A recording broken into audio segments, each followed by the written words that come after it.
దుర్మార్గమైన పరిస్థితులను చూసి పేరెంట్స్ వాళ్ళని ఇంటికి తీసుకుపోయారు పిల్లల్ని. ఆ చదువుకో అవసరం లేదు, నా బిడ్డ బ్రతుకుతే చాలు అని చెప్పేసి ఇంటికి తీసుకుపోయిన సందర్భం ఈ పాఠశాలలో కనిపించింది. అదేవిధంగా బాత్రూంలు లేవు, బాత్రూంలలో లైట్లు లేవు, పాములు తిరుగుతున్నాయి, పిల్లలే బయటకు వచ్చి ధర్నాలు చేసే పరిస్థితి ఈ ప్రభుత్వంలో కనిపిస్తుంది. ఈ కాంగ్రెస్ పార్టీ పేదోడికి వ్యతిరేకంగా ఉండే ప్రభుత్వం అని నిరూపణ చేసుకుంది ఈ కల్వకుర్తి ఆశ్రమ గిరిజన పాఠశాలల్లో. ఇంటిగ్రేటెడ్ పాఠశాలలు పెడతామంటున్న ఈ ప్రభుత్వం మరి పెద్దలు ఆర్ఎస్ ప్రవీణ్ కుమార్ గారు గురుకులాలను బలిష్టం చేసి గురుకులాలలో కొన్ని లక్షల మంది పేద విద్యార్థులను, పేద కుటుంబాలకు చెందిన విద్యార్థులను జీవితాలను నిలబెట్టిన ఈ గురుకులాలను కేసీఆర్ గారి నామరూపాలు లేకుండా, ఆనవాళ్లను నామరూపాలు లేకుండా చేస్తా అన్నారు. పేదవాళ్ల పైన ఆ పరిస్థితులను తీసుకొచ్చి పేదోళ్ల కడుపు కొట్టి, పేద విద్యార్థుల కడుపు కొట్టి వాళ్ళను సర్వనాశనం చేసి వాళ్ళ జీవితాలతో ఆడుకుంటూ ఈ గురుకుల పాఠశాలలను వదిలేసిర్రు గాలికని చెప్పి ఇక్కడ నిదర్శనంగా కనిపించింది గత వారం రోజుల నుండి. మరి ఈ రోజు ఈ ప్రభుత్వానికి చిత్తశుద్ధి ఉన్నట్టయితే మరి ఇక్కడున్న స్థానిక ఎమ్మెల్యే ఆయన విద్యావేత్త, విద్యా సంస్థలు నడుపుతున్న నాయకుడు ఎమ్మెల్యే అయినప్పుడు ఆయన ప్రాంతంలో విద్యాలయాలు ఏ రకంగా ఉండాలి ఆలోచన చేయాలి.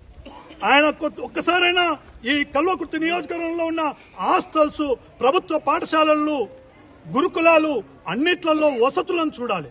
డబ్బులున్న వాళ్ళు ఆయనకున్న కార్పొరేట్ స్కూళ్లలో ఈరోజు చదివించుండొచ్చు. కానీ పేదరిక నిర్మూలన కేవలం విద్యతోటే జరుగుతుంది గనక ఆ పేదరిక కుటుంబాలు సమాజం వైపు నడవాలంటే పేద విద్యార్థులకు, పేద కుటుంబాల విద్యార్థులకు విద్య ఒక్కటే మార్గం. ఆ విద్యని ఈ రోజు కల్వకుర్తి నియోజకవర్గంలో ఈ రేవంత్ రెడ్డి గారి ప్రభుత్వం వచ్చిన తర్వాత, ఈ కాంగ్రెస్ పార్టీ అధికారంలోకి వచ్చిన తర్వాత, ఈ నారాయణ రెడ్డి ఇక్కడ ఎమ్మెల్యేగా గెలిచిన తర్వాత ఒక విద్యా సంస్థలు నడుపుతున్న వ్యక్తి విద్యా సంస్థలను అదుపులో పెట్టలేక, దానిపైన కార్యాచరణ చేయలేక, దాన్ని సమగ్రమైన వివరణ చేయలేక, అక్కడ సమయాన్ని కేటాయించలేక, ప్రభుత్వం నుంచి నిధులను తీసుకురాలేక ఉన్న 13,000 జీతాన్ని 10,700కు కుదించి మళ్లీ వాళ్లకు 8 నెలల జీతాలు ఇవ్వకుండా వాళ్లను తొక్కేయడం జరిగింది. ఆయా వర్కర్లని అక్కడ పనిచేస్తున్న హౌస్ కీపింగ్ గాని, వంట చేస్తున్న వాళ్ళని గాని 15 మంది ఉండాల్సిన కెపాసిటీలో 7 మందితో నడుపుతుర్రు. ఆ 7 మంది కూడా ఒక నెల రోజుల పైన ఇక్కడ స్ట్రైక్ లో ఉన్నారు. మరి ఏ రకంగా ఆ పేద పిల్లలు తింటారు? ఈ రోజు పేద విద్యార్థులు చదువుతున్న గురుకులాలలో ఒక ఎమర్జెన్సీ యాక్టివిటీ కింద ప్రభుత్వం నిధులను కేటాయించాలి. ఎందుకంటే పేదోడి బిడ్డ కడుపు మార్చి పడుకుంటే ఇది ప్రభుత్వానికి చేటు జరుగుతుంది, ఈ రాజకీయ వ్యవస్థకు, ఈ అధికార పార్టీకి కీడు జరుగుతుంది.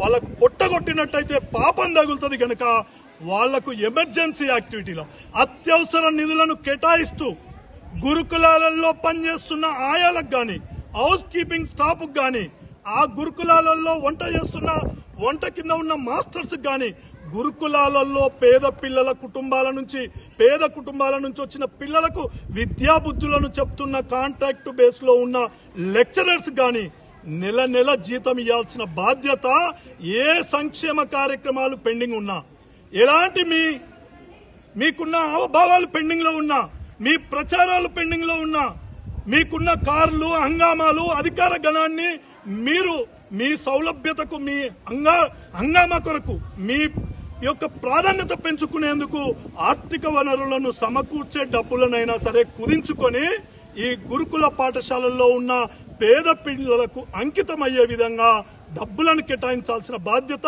ఈ ప్రభుత్వం పైన ఉందని డిమాండ్ చేస్తున్నాం. ప్రవీణ్ కుమార్ సార్ నిలబెట్టిన ఈ గురుకులాలను, కేసీఆర్ గారి దేవుడు లాంటి వ్యక్తి కొన్ని వేల గురుకులాలను ఈ తెలంగాణ రాష్ట్రంలో ఏర్పాటు చేసి కొన్ని వేల మందికి జీవితాలను అర్పించిన ఈ గురుకుల పాఠశాలలను ఈ రోజు ఈ కాంగ్రెస్ పార్టీ పేదోడికి వ్యతిరేకంగా ఉంటదనే దానికి ఒక పెద్ద నిదర్శనం. గురుకుల పాఠశాలలను తొక్కేయడం, ఆ పిల్లల కడుపు కొట్టడం, ఆ పిల్లల జీవితాలతో ఆటలాడుకోవడం, ఆ పిల్లల భవిష్యత్తును నాశనం చేయడం, ఇది కాంగ్రెస్ కు వెన్నతో పెట్టిన విద్య. గత సంవత్సరాల నుండి స్వతంత్రం వచ్చినప్పటి నుంచి అది కనిపిస్తుంది. నిజమనేది కూడా ఇక్కడ నిరూపణ అవుతుంది. ఇప్పటికైనా సరే ప్రభుత్వం కళ్ళు తెరిచి ఆ ఒక స్ట్రైక్ చేసే ఎంప్లాయీస్ తో మాట్లాడి వాళ్ళకు రావాల్సిన వేతనాలు ఇచ్చి వాళ్ళ డిమాండ్స్ ను తీర్చి వాళ్ళను ఉద్యోగాలలో రావాలి. పాఠశాలలన్నీ పాములు చంపిర్రు. పడుకున్న పిల్లలకు చెవులకు జర్రెలు ఈగలు పోతే హాస్పిటల్ తీసుకుపోయి చెవులకి వెళ్ళి పురుగులు తీపిచ్చారు. ఒక్కసారి మీ పాఠశాలలు మీరు నడుపుతున్న స్కూళ్లలో ఈ విధంగా నడుస్తుందా? మీ పిల్లల్ని చదువుతున్న స్కూళ్లలో ఈ విధంగా ఉందా? ఈ రాజకీయ నాయకులు ఈ రోజు అధికారం అనుభవిస్తున్న ఈ అధికార పార్టీ నాయకుల పిల్లలు మీరు చదువుతున్న స్కూళ్లలో, మీ పిల్లలు చదువుతున్న స్కూళ్లలో ఇలాంటి విద్య ఉందా? ఆ దేవుడు రాసిన రాత, ఆ పేదరికంలో పుట్టిన తప్పుకు ఆ దేవుడు ఆ పేదరికంలో వాళ్ళను కన్నందుకు ఆ తల్లిదండ్రులు ఇలా వాళ్ళు బాధ అనుభవిస్తున్నారు. పాములు నడిచే ప్రాంతాలలో నివాసం గడుపుతున్నారు. పురుగులు చెవులలోకి పడుకుంటున్నారు, అదే దాంట్లో చదువుకుంటున్నారు. ఇంకా తిండి లేకున్నా, ఒక పూట ఉపవాసం ఉన్నా మళ్ళీ నా జీవితం బాగుండాలి, మా అమ్మ నాన్న కూలి బ్రతుకులు మారాలి, వాళ్ళను నేను నడిపించుకోవాలి, రేపు బ్రతికించుకోవాలి, నేను బ్రతకాలనే ఆశతోటి వాళ్ళు ఈ రోజు ఇక్కడ కష్టపడుతూ బ్రతుకుతున్నారు. ఈ విధానాన్ని మార్పు చేయాలి. కాంగ్రెస్ పార్టీకి ఏమాత్రం చిత్తశుద్ధి ఉన్నా, ఈ ఎమ్మెల్యే గారికి ఏమాత్రం చిత్తశుద్ధి ఉన్నా, ఒక విద్యా సంస్థలను నడిపే నాయకుడు అనేది నీకు నిరూపణ ఉన్నా, ఈ కల్వకుర్తి నియోజకవర్గంలో తాలూకా రాష్ట్రం మొత్తం నువ్వు చేయలేకపోవచ్చు. కల్వకుర్తి నియోజకవర్గంలో ఉన్న ప్రతి ప్రభుత్వ పాఠశాలను విద్యార్థులకు సరైన టీచర్లను పెట్టాలి, వసతులను పెట్టాలి, బాత్రూంలలో రన్నింగ్ వాటర్ ఇవ్వాలి. తలుపులు లేవు బాత్రూంలకి. ఒక అమ్మాయిలు 370 మంది ఉన్న బాత్రూంలలో తలుపులు లేకుంటే ఏ రకంగా ఆ అమ్మాయి అందుట్లో స్వేచ్ఛగా ఉండగలుగుతుంది? ఆ భద్రత ఎక్కడుంది మహిళకి? ఆ అమ్మాయికి భద్రత ఎక్కడుంది? ఈరోజు ఒక్కసారి ఆలోచన చేయాలి. పరిసరాలన్నీ పరిశుభ్రంగా ఉంచేందుకు ఎంబడే యాక్షన్ తీసుకోవాలి.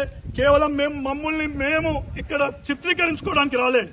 కేవలం పేద విద్యార్థులు చదువుతున్న ప్రభుత్వ పాఠశాలలను, గురుకులాలను మా ప్రవీణ్ సార్ నెలకొల్పిన విద్యాలయాలు పాడైపోతుంటే, తొక్కేస్తుంటే, ఆ పిల్లల కడుపు కొడుతుంటే కడుపు మండి ఆ బాధను మీడియా ముందర చెప్పుకుంటే మీరు మీకన్నా అప్పుడన్నా మీకు చలనం వచ్చి వీటిని మంచి చేస్తారనే ఉద్దేశంతో ఆ స్ట్రైక్ చేస్తున్న కూలీలకి, ఆ పని చేస్తున్న ఉపాధ్యాయులకి నెల 8 నెలలు జీతాలు ఇవ్వలే. మన ఇంట్లో 8 ఇచ్చేది 10,000. ఆ 8 నెలల జీతం రాకపోతే ఎట్లా బతుకుతారు వాళ్ళు? ఏ రకంగా పనిచేస్తారు? ఒకసారి ఆలోచన చేయాలి. మీరేమో లక్షల జీతాలు తీసుకుంటారు, కోట్ల రూపాయలు సంపాదించుకుంటారు. ఈ రోజు ఆర్థిక వనరులన్నీ ఉన్నోడికే దాసోహం అవుతున్న ఈ సమయంలో పేదోడిని ఎవడు పట్టించుకోవాలి?